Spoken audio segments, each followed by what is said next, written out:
তোমার আচরণে আমি খুব আঘাত পেয়েছি, কিন্তু চিৎকার করিনি, কোনো অভিযোগ করিনি, শুধু নিজেকে সরিয়ে নিয়েছি।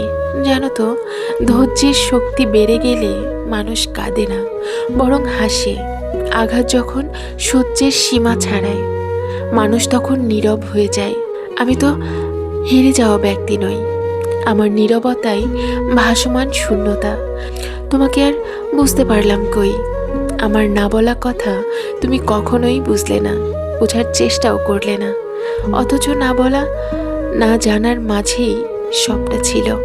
আমি সব কিছু সহ্য করে মেনে নেই বলে সবাই আমার প্রতি কঠোর হতে দ্বিতীয়বার ভাবে না। আসলে আমি মেনে নিলাম মানে সাবধান হলাম। এটা কেউ একবারও জানার চেষ্টা করে না। অবশেষে সব কিছু মনে রাখলাম, মেনেও নিলাম। অভিশাপে অভিশপ্ত না করে দোয়াতে রেখে গেলাম, সুখী হও।